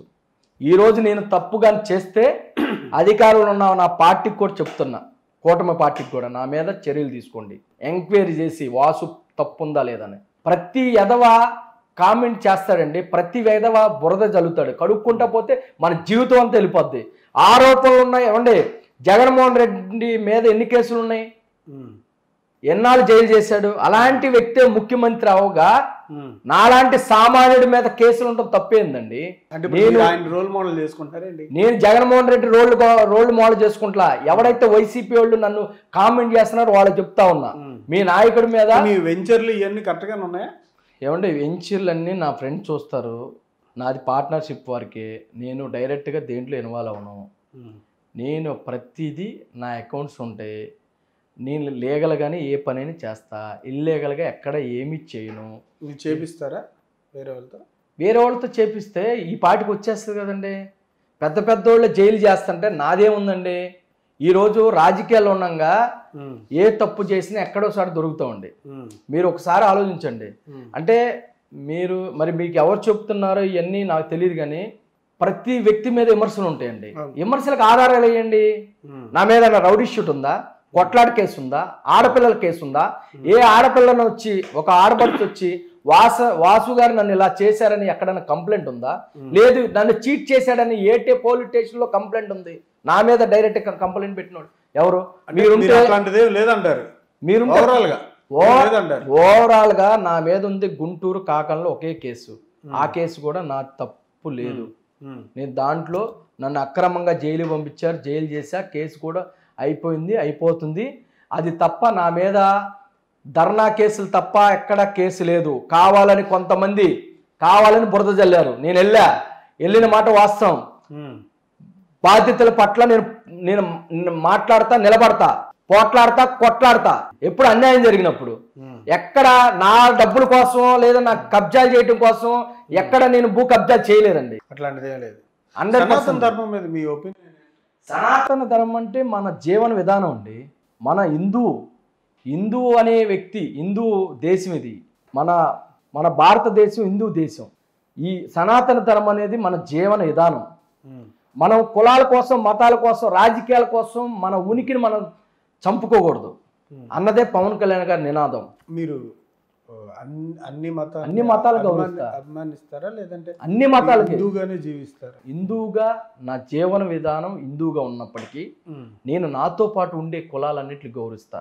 నా ఆఫీస్ ఇన్ఛార్జి ముస్లిం, నా వంట అమ్మాయి క్రిస్టియన్, నా డ్రైవరు బీసీ రజక సమాజ వర్గం. అట్లాగా అనేక వర్గాలు ఉన్నాయి. ఒక కులంతో ఒక మతంతో రాజకీయాలు నడపలేము. భావోద్వేగాలు, మత భావోద్వేగాలు కావచ్చు, హిందూ భావోద్వేగాల్ని చైతన్యపరచడం కావచ్చు. కొందరేమో రెచ్చగొడతాం అని చెప్పి మీ మీద విమర్శలు చేస్తున్నా చైతన్యపరచడం విషయాల్లో అటువైపు ఎక్కువ కాన్సన్ట్రేట్ చేస్తుంది. అది చాలా నీడ్ ఉందా అంటే ఇప్పుడు నీడ్ ఉందండి. ఇప్పుడు నీడ్ ఉంది. ఇప్పుడు కులతత్వం పోయింది, ప్రాంతీయ తత్వం పోయింది, మతతత్వం కూడా పోయింది, హిందుత్వం పెరిగింది. అంటే హిందుత్వం అంటే ఒక మతం కాదండి, అది ఒక జీవన విధానం.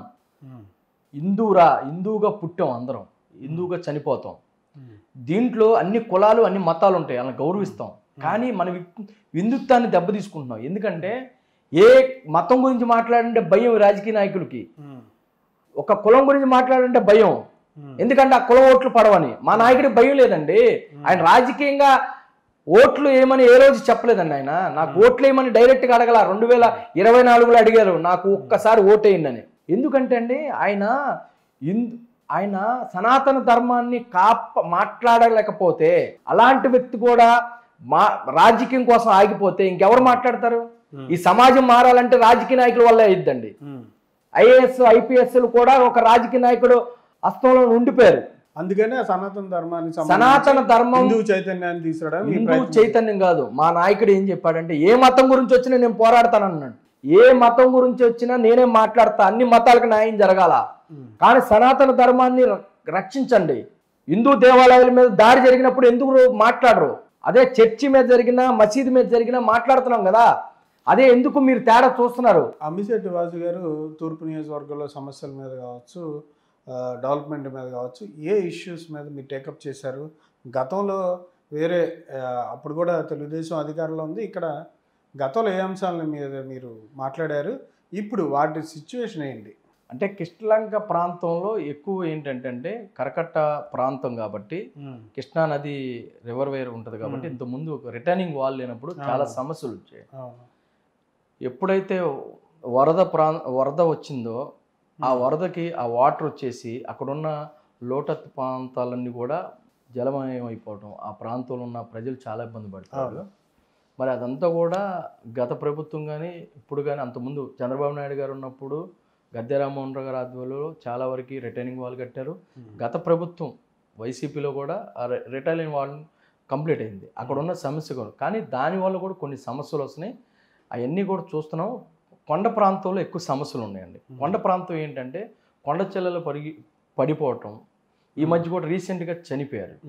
ఇప్పుడు ఏ గవర్నమెంట్ వచ్చినప్పటికి కూడా వాళ్ళు ఇల్లు కేటాయిస్తే ఎక్కడో ఇవ్వటం వల్ల వాళ్ళు చేసుకునే వృత్తికి ఇబ్బంది అవుతుందని వాళ్ళు చిన్న చిన్న పనులు చేసుకుంటారు. సిటీలో ఉంటే దగ్గరగా ఉంటుందని వాళ్ళు ఎక్కడ ఇల్లు వచ్చినా అది సేల్ చేసుకుంటామో లేదంటే వద్దంటాం, మళ్ళీ ఇక్కడే ఇల్లు కట్టుకోవటం. పేదవాడిని ఖాళీ చేయాలంటే ఏ రాజకీయ పార్టీ కూడా ఇప్పుడు ఉన్నవాడి మీదకి వెళ్ళినా ఒక ఇది ఉంటుంది, కానీ పేదవాడి మీదకి వెళ్తే ఇబ్బంది అవుతుందని చెప్పి ఎవరు కూడా వాళ్ళని కదిలించుకోవడంతో ఇలా అలాంటి కొండ చెల్లెలు పడినప్పుడు చాలామంది చనిపోవడం జరుగుతుంది.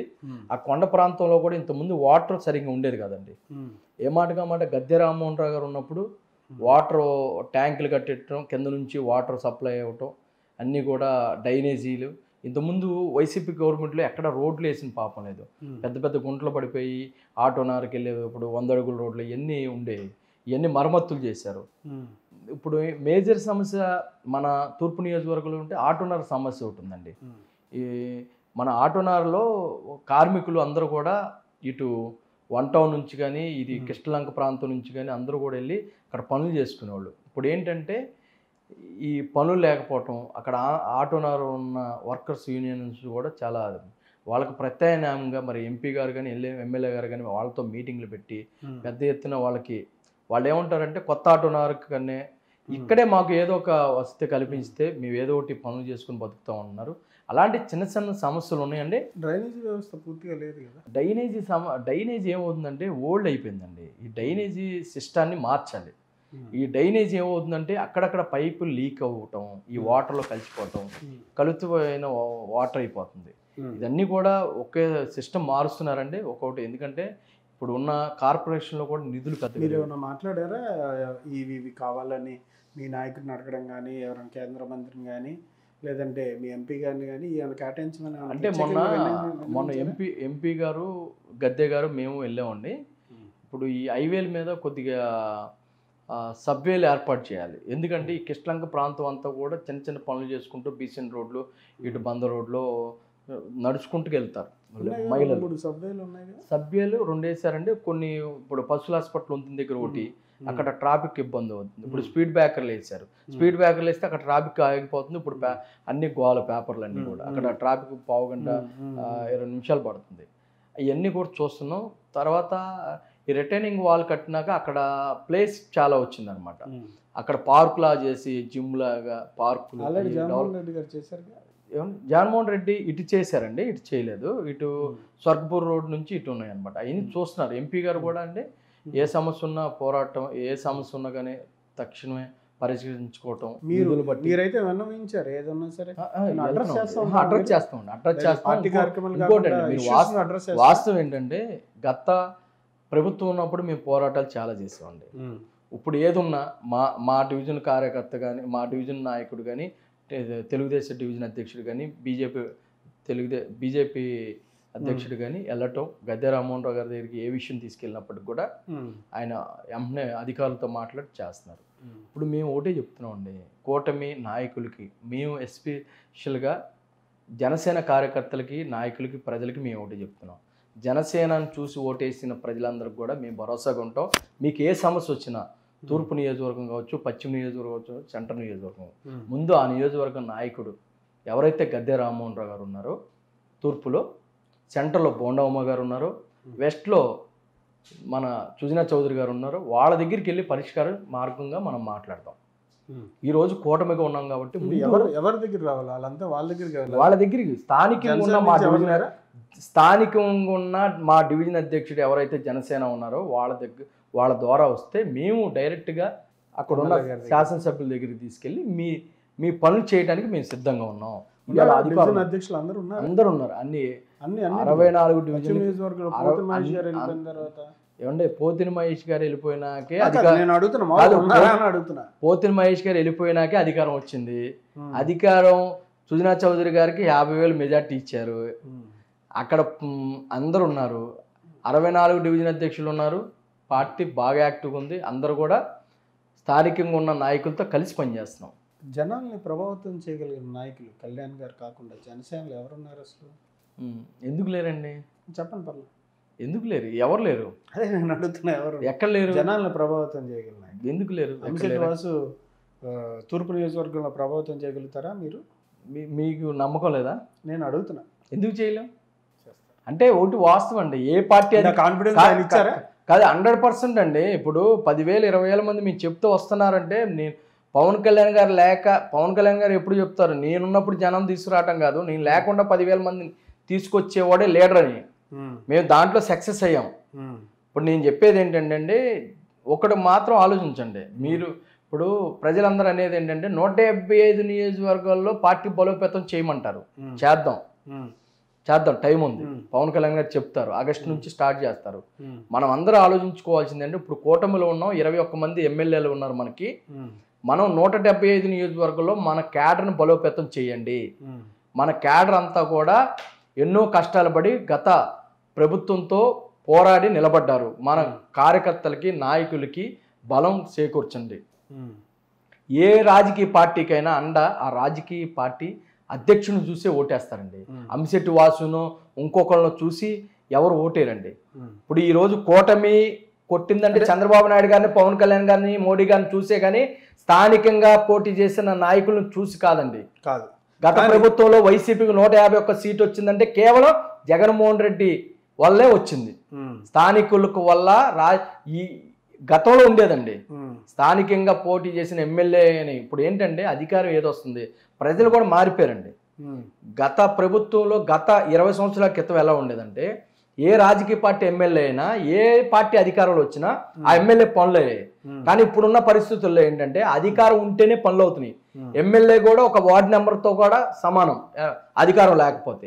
ఇప్పుడు ఓకే, మీరు అంశెట్టి వాసు గారు మీరు ఎమ్మెల్యేగా చేయాలనుకుంటున్నాను.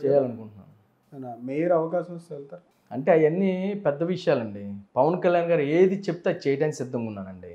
మీరందరూ ఒక్కసారి ఆలోచించుకోవాల్సిందంటే నా బ్యాక్గ్రౌండ్ పవన్ కళ్యాణ్ గారు అండి. నేను అందరిలాగా సొంతంగా నిర్ణయాలు తీసుకుంటానికి నాకు హక్కు లేదండి.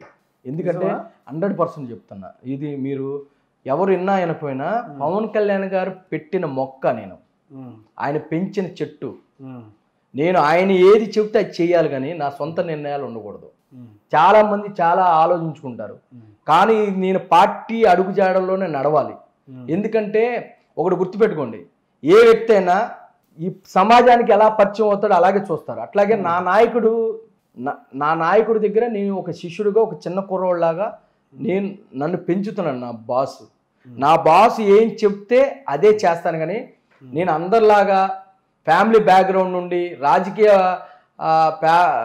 నెట్వర్క్ ఉండి నేను రాజకీయాల్లో రాలేదండి. ఒక సామాన్యుడిగా, ఒక మధ్యతరగతి కుటుంబంలో ఒక సామాన్యుడిగా వచ్చి ఇంత పేరు తెచ్చుకోవటానికి కారణం మా నాయకుడు పవన్ కళ్యాణ్ గారు అండి.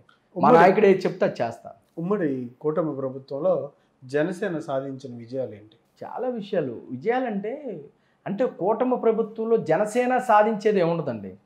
మీ చాలా విషయాలు ఇప్పుడు మీరు కూడా ఎన్నికలకు వెళ్ళక ముందు కొన్ని నిర్ణయాలు, కొన్ని ఇలా ఉండాలి విధానాలు, జనసేన మన్యం ప్రాంతంలో డొక్క సీతమ్మకి సంబంధించి నేను అదే చెప్తాను. ఇట్లాంటి కొన్ని మీరు చెప్పారు. మరి ఎట్లాంటప్పుడు మీ విజయాలు ఉంటాయి కదా. మా విజయాలు ఏంటంటే అధికారం రాగానే మన్యం ప్రాంతంలో రోడ్లు వేయించారు పవన్ కళ్యాణ్ గారు. అది చాలా గొప్ప విషయం కదా. 70 సంవత్సరాలు దాటిన స్వతంత్రం వచ్చి 70 సంవత్సరాలు దాటిన ఏ రాజకీయ నాయకుడుగా మన్యం ప్రాంతంలో ఓట్లకి వెళ్ళారు కానీ రోడ్లు వేపిద్దామన్న వాళ్ళు లేరు. ఈరోజు రోడ్లు వేపించే పరిస్థితి వచ్చిందంటే పవన్ కళ్యాణ్ గారు, కూటమి ప్రభుత్వం. అట్లాగే ఉచిత సిలిండర్, అది పవన్ కళ్యాణ్ గారి కాన్సెప్ట్. ఉచిత సిలిండర్ ఆయన 2019లో మేనిఫెస్టోలో పెట్టారు, మా ప్రభుత్వం వస్తే సిలిండర్ ఇస్తాను అని. అట్లాగే ఇలాంటి ఎన్నో విషయాలు పవన్ కళ్యాణ్ గారు చంద్రబాబు నాయుడు గారు చర్చించి డొక్కా సీతమ్మ గారు వెలుగులోకి వచ్చింది. పవన్ కళ్యాణ్ గారు డొక్కా సీతమ్మ గారు అన్నదాన కార్యక్రమాలు పెట్టడం, మరి డొక్కా సీతమ్మ గారు మా ప్రభుత్వం కూటమి ప్రభుత్వం వస్తే మేము కొన్ని ఆమె పేరు పెడతామని చెప్పి చెప్పటం, అలాగే ఎన్నో విషయాలండి. మొన్న కడపలో చూసుకుంటే ఒక హాస్టల్లో ఒక మోడల్ కిచెన్, స్కూల్లో మోడల్ కిచెన్ మనం చూసాం, ఎంత 5 స్టార్ హోటల్ లాగా ఉంది. అలాంటివి ఎన్నో చేశారు, ఒకటి కాదు. ఇప్పుడు మీరు సడన్గా అడిగితే నేను చెప్పలేను, కానీ చాలా విషయాలు చాలా చేశారు. సో జగన్మోహన్ రెడ్డి గారిని మీరు ఆపలేకపోతున్నారు. ఏంటండి ఆపేది?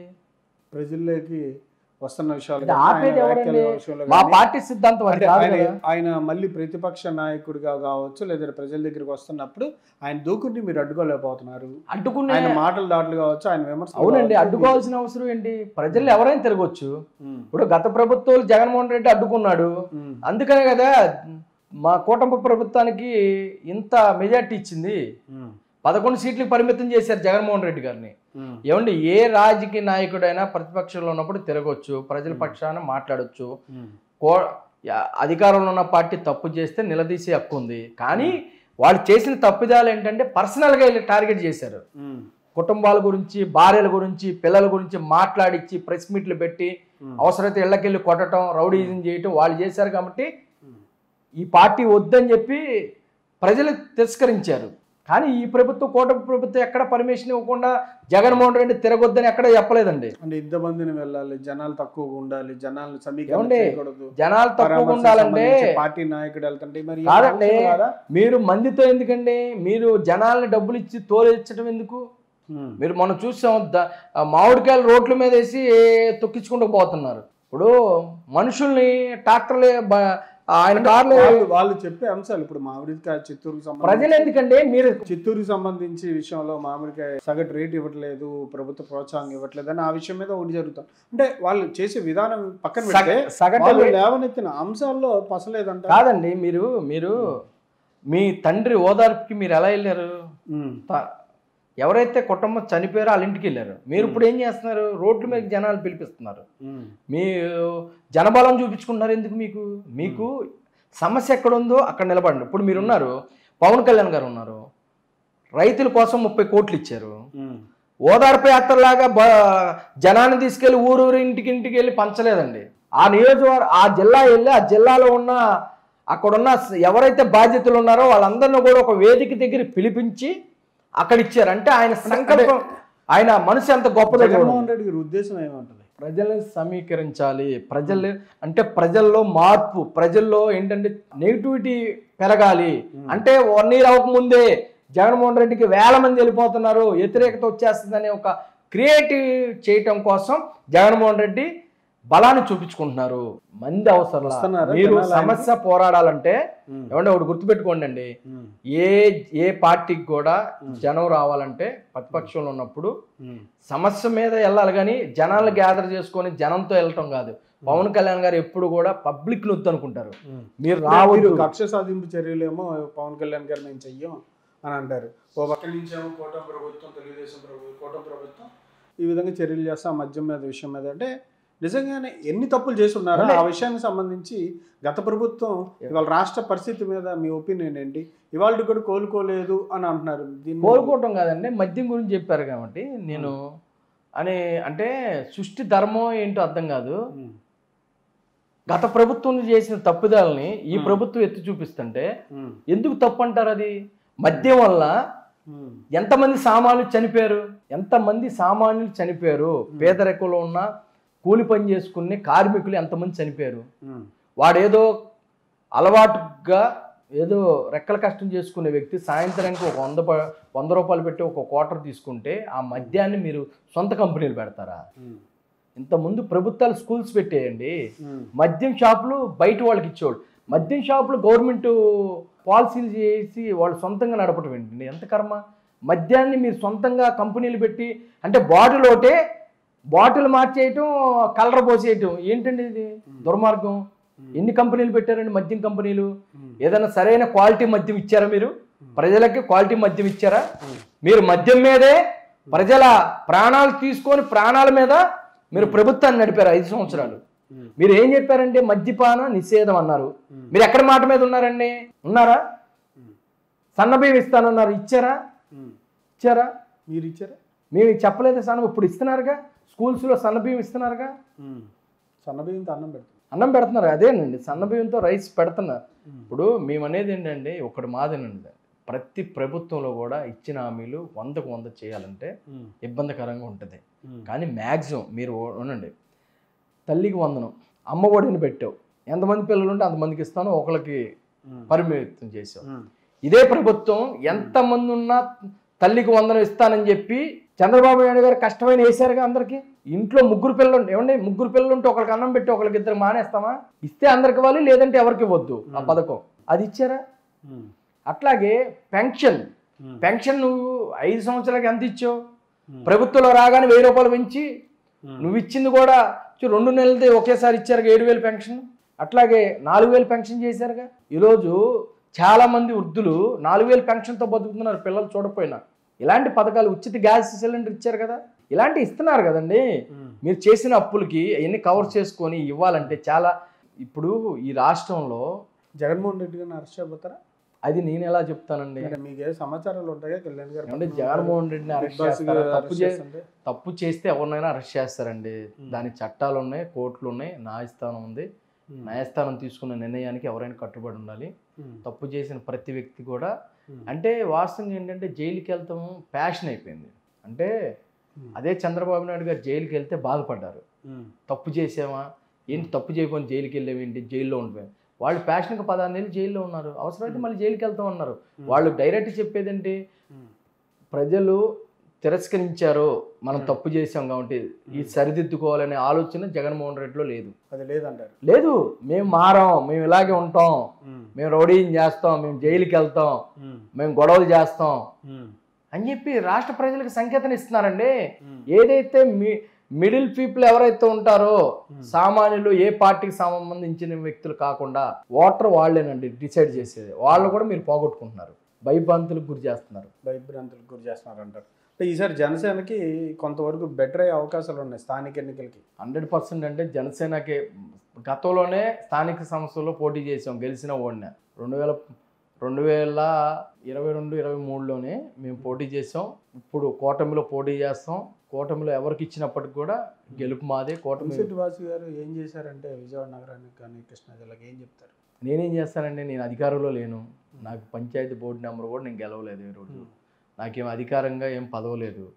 పార్టీ కోసం సర్వీస్ చేసే వ్యక్తినే కానీ ప్రజలకి సేవ చేసే అదృష్టం ఇంకా రాలేదు. మీ దగ్గరికి వస్తూ ఉంటారా పబ్లిక్? వస్తారండి, ఏ విషయం ఉన్నా వస్తారు, మాట్లాడతాం. పొలిటీషియన్ నుంచి కానీ వాళ్ళు స్థానిక ఎమ్మెల్యే గారి నుంచి, ఎంపీ గారి నుంచి చిన్న చిన్న పనులు ఏదొచ్చినా నేను చేస్తాను. పబ్లిక్లో ఏ విషయం, పబ్లిక్ ఎవరు వచ్చినా, ఎక్కడి నుంచి వచ్చినా మ్యాక్సిమం వాళ్ళకి సాల్వ్ చేసే పరిస్థితి ఉంటుంది. కానీ ఎప్పుడు కూడా హాస్పిటల్ సైడ్ కానీ, ఏదైనా పొలిటీషియన్ కానీ, ఏదన్నా చిన్న చిన్న ఇబ్బందులు ఉన్నా అన్నీ కూడా ఏదున్నా కానీ స్పందిస్తాం. మీ బర్త్డే కదా ఈ మంత్ 16-17 ఉన్నట్టుంది. ఏం చెప్తున్నారు యూత్కి, మీరు ఏం చెప్పాలనుకుంటున్నారు మీ సందర్భంగా? అంటే బర్త్డే అనేది లైఫ్లో మనం ఎందుకు పుట్టామో గుర్తు చేసుకోవాల్సిన పరిస్థితి ఉందండి. నేనైతే నా బర్త్డే అనేది అందరూ అనుకునేది వేరు, నేను అనుకునేది వేరు, నా సంకల్పం వేరు. నేను ప్రజలకి నిలబడాలి, ప్రజలకన్నా కూడా సామాన్యులకి నిలబడాలి, పేదవాడికి పెట్టాలి, పేదవాడి పట్ల నిలబడాలి. ఎందుకంటే ఈరోజు చాలామంది అండి ధైర్యం లేని వాళ్ళే. ఎందుకు ధైర్యం లేదంటే, వాళ్ళు ఏదైనా ప్రశ్నించాలంటే కుటుంబం మనకెందుకులే, పొలిటీషియన్లు ఎందుకులే, మనకి గొడవలు అనుకునే పరిస్థితి నుంచి ఎవడన్నా ఒక్కడు అలాంటి వ్యక్తి కూడా. అంటే పవన్ కళ్యాణ్ గారి స్థాయిలో చాలా రెట్టిఫై అవుతున్నాయి. కానీ అన్నీ పవన్ కళ్యాణ్ గారు చేయలేరు కాబట్టి మన వంతుగా మనం కూడా నిలబడాలి నిజాయితీగా. ఈ నిలబడే క్రమంలో ఎన్నో ఒడిదొడుగులు వస్తాయి, ఎన్నో అవమానాలు ఎదురవుతాయి. మనం చెయ్యని తప్పు కూడా మన మీద బురద జల్లుతారు. ఇవన్నీ కూడా తట్టుకొని నిలబడి సమాజానికి ఏదో చేయాలనే సంకల్పమే నన్ను నిలబెడుతుంది. అందుకనే నా పుట్టినరోజుకు వచ్చే ప్రతి వ్యక్తి కూడా చాలామంది దాంట్లో ఈర్ష్తో ఉండేవాళ్ళు చాలామంది ఉండొచ్చు, వచ్చేవాళ్ళు అటెండ్ వచ్చేవాళ్ళు. కానీ ప్రేమతో వచ్చేవాళ్ళు ఎక్కువ ఉంటారు. వాసు నిలబడాలి, వాసు ఏదో చేయాలి సమాజానికి, మేమందరం వాసుకు అండగా ఉంటామని చెప్పేవాళ్ళు చాలామంది ఉన్నారు. నేను వాళ్ళందరికీ శిరస్సు వంచి పాదాభివందనం చేస్తూ, ఇంత గొప్ప అవకాశాన్ని నాకు ఇంత పేరిచ్చినటువంటి నా తండ్రి సమానమైనటువంటి పవన్ కళ్యాణ్ గారికి, ఆయన నాయకత్వంలో పనిచేయడానికి నేను ఎప్పుడు సిద్ధంగా ఉంటాను. నా ప్రాణం ఆయన కోసం ఏది చేయడానికైనా సిద్ధం. నేను అందరికీ ఒకటే చెప్తా ఉన్నా, విజయవాడ వాసులకు కానీ నా గురించి విమర్శించే ప్రతి వ్యక్తికి చెప్తా ఉన్నా, పైకి కనపడే వాసు కాదు, లోపల నాకు ఎన్నో సమస్యలు ఉన్నాయి, యుద్ధం చేస్తున్నా. దయచేసి నా మీద కోపంతో నా సంకల్పాన్ని దెబ్బతీయకండి. నిజంగా నేను చేసింది తప్పు అయితే ఎవరైనా ఏ సామాన్యులో ఇచ్చైనా నా కాలర్ పట్టుకొని నా ఆఫీస్కి వచ్చి అడగండి, నేను దానికి క్షమాపణ కోరుకుంటాను, నేను ఆ తప్పును సరిదిద్దుకుంటాను. కానీ మీరు ఈర్ష్యతో నన్ను టార్గెట్ చేస్తే మీరు చేసే టార్గెట్కి కన్నా నేను కసిగా ఎదుగుతాను. నేను మీ ఉడత ఊపులకి, మీ మాటలకు భయపడే వాసు కాదు. పెద్దవాళ్ళు ఎదగాలంటే ప్రాణం వదిలేయటానికి దేనికైనా సిద్ధపడే నేను దిగాను. ఎవరికి భయపడే పరిస్థితులు లేవు, ఎవరికి కూడా ఊడిగించేసే పరిస్థితులు కూడా లేవు. కేవలం పవన్ కళ్యాణ్ గారి ఆశయం కోసం, పవన్ కళ్యాణ్ గారి నాయకత్వం కోసమే పనిచేస్తా. మీరు హద్దు దాటితే షోకాస్ ఇవ్వరు కదా, మీకు సస్పెండ్ కదా చేసేది? ఇచ్చారు కూడా, మాకు కూడా షోకాసులు ఇచ్చారు. షోకాస్ ఎవరైనా ఒకటి జస్ట్ సస్పెండ్ అని చెప్పి ఈ మధ్య చూస్తున్నాం కదా, షోకాస్ నోటీస్ అంటే మాలాంటి కొంతమంది ఉంటారు కదా ఆర్ట్ఫుల్గా, వాళ్ళకి ఇస్తారు షోకాస్. ఏమంటే ఊటండి కాదు, దౌర్జన్యం రౌడీజం అంటే ఇష్టం, వార్నింగ్లు ఇస్తా మాట్లాడుతున్నారు. ఇప్పుడు వార్నింగ్ ఇచ్చానా? అంటే ఇప్పుడు చెప్తున్నారు కదా, అంటే ఆవేశంగా మాట్లాడింది కూడా వార్నింగా మీకు? కాదు అంటే నేను చెప్పా అంటే ప్రజలకి మీకు, అంటే నేను ఎవరికి అది రక్తం మరిగిపోతా ఉంటారు కదా, అట్లాంటిది ఏమైనా ఉందా? అంటే మీకు అర్థం కావట్లా. ప్రజలకి మంచి చేయాలని ఒక సంకల్పం ఉన్న వ్యక్తి కోపం ఉన్న వ్యక్తి దగ్గర నిజాయితీ ఉంటుందండి. ఎవడైతే కోపంగా మనస్ఫూర్తిగా మాట్లాడతాడో వాడి దగ్గర నిజాయితీ ఉంటుంది. నా దగ్గర నిజాయితీ ఉంది కాబట్టి నేను మాట్లాడుతున్నా. ఎందుకంటే ఇక్కడొక మాట అక్కడో మాట, మనిషి ముందు ఒక మాట, మనిషి వెనకాల ఒక మాట్లాడే టైప్ కాదు నేను. ఏదైనా ముక్కుసూటిగా మాట్లాడతా, అది మంచో చెడో కావచ్చు. దానివల్ల నాకు మంచి జరిగినవి ఉన్నాయి, చెడు జరిగినవి ఉన్నాయి. అన్ని రోజులు మీవే అంటారే? అన్ని రోజులు నాయి కాదండి. ఏమండి, ఇదికి భయపడాలి ఎవరైనా, ఇదికి భయపడాలి. మనం దేవుడి సంకల్పం లేనిదే మనం ఏమీ చేయలేం. మనం నిజాయితీగా ఉన్నప్పుడు నువ్వు ధర్మం కోసం నిలబడితే ధర్మం నీ కోసం నిలబడిద్ది ఏదో రోజు. నువ్వు ధర్మాన్ని రక్షిస్తే ధర్మం నిన్ను రక్షిస్తుంది అన్నట్టుగా పవన్ కళ్యాణ్ గారు ఎన్నో అవమానాలు, నాకు స్ఫూర్తి పవన్ కళ్యాణ్ గారు అండి. పవన్ కళ్యాణ్ గారు తన కుటుంబాన్ని, అంటే పవన్ కళ్యాణ్ గారు లాగా మనం ఉండలేం, అంత ఓర్పు సహనంగా మనం ఉండలేం. మన బ్లడ్ బాయిల్ అవుతూ ఉంటుంది, మన ఆవేశం. ఎందుకంటే ఒక రాష్ట్ర అధ్యక్షుడిగా, ఒక దేశానికి ఒక మంచి నాయకుడిగా ఆయన అలాగే ఉండాలి. కానీ మాలాంటి వ్యక్తులు కూడా మాట్లాడలేకపోతే, మాలాంటి వ్యక్తులు కూడా నిలదీయలేకపోతే ఈ సమాజంలో కుళ్ళుని బయటికి తీలేం. మీరు బయట ఆఫీస్లో ఫొటోస్ ఉన్నాయి కదా పైన వరుసగా, వాళ్ళ దగ్గర నుంచి ఏమైనా నేర్చుకున్నారా? నాయకులు కాబట్టి పార్టీ ఆఫీస్ లేకపోతే మీ ఆఫీస్ కాబట్టి పెట్టుకోవాలి. ఏమండి, వాళ్ళ ఫోటో అక్కడ ఫోటోల్లో ఉన్నారంటే వాళ్ళు ఎంత మహనీయులు అయ్యారు. కులాలు మతాలు అడ్డుగోడలు దాటి ఈ సమాజానికి ఏదో చేయాలని ఒక తపనతో వాళ్ళ ప్రాణాల సైతం ఈ దేశానికి ఇచ్చిన దేశీయ మహనీయులు. వాళ్ళని పెట్టుకుంటే వాళ్ళ ఆశీస్సులు మనకుంటాయి అనే ఒక ఆలోచన తపనతో మా ఆఫీసులో అవి పెట్టడం జరిగింది. ఓట్ల కోసం, రాజకీయం కోసం ఆ ఫోటోలు పెట్టలేదు. ఆ సంకల్పం, ఆ వాళ్ళు చేసిన పెద్దల్ని గుర్తు తెచ్చుకొని స్మరించుకోవటానికి, వాళ్ళు చనిపోయిన రోజు, వాళ్ళ పుట్టినరోజు వాళ్ళకి ఒక పూలమాలతో వాళ్ళకి నివాళి ఇస్తే ఆ ఆశీస్సులు మనకుంటేనే ఆలోచనతో పెట్టడం జరిగింది. ఓకే, థ్యాంక్ యూ అండి, థ్యాంక్ యూ వెరీ మచ్ అండి. థ్యాంక్ యూ అండి, మీ టైం ఇచ్చినందుకు వాసు గారు. ఇదండి అమ్మిశెట్టి వాసు గారు ఆలోచనల అభిప్రాయాలు. ప్రధానంగా పార్టీ ఏ ఒక్క కులానికి సంబంధించింది కాదని, కుల మత అతీతాలకు సంబంధించి ప్రజా సమస్యల పరిష్కారం కోసం ప్రభుత్వం వచ్చిన తర్వాత కూటమి అభివృద్ధి కోసం పనిచేస్తూ ప్రజల కోసం అభివృద్ధితో కోసం పవన్ కళ్యాణ్ గారు నిత్యం కృషి చేస్తున్నారని హైందవ ధర్మాన్ని కావచ్చు, లేదంటే సనాతన ధర్మాన్ని బతికించడం, ప్రజల్లో చైతన్యం తీసుకొచ్చి జీవన విధాన్ని మెరుగుపరచడం కోసం ఉద్దేశం అని చెప్పి తన మీద వస్తున్న ఆరోపణలకి వాస్తవాలు వేరుగా ఉంటాయని విమర్శలను పట్టించుకోనని తను ఎప్పుడు తన సంకల్పం కోసమే పనిచేస్తున్నానని ప్రజలకి అందుబాటులో ఉంటూ ప్రజాసేవ లక్ష్యంగా రాజకీయాల్లోకి వచ్చినట్టుగా ఈ సందర్భంగా ఆయన తెలియజేశారు. థ్యాంక్ యూ అండి. థ్యాంక్ యూ వెరీ మచ్ అండి, ఈ టైం ఇచ్చినందుకు. థ్యాంక్ యూ అండి.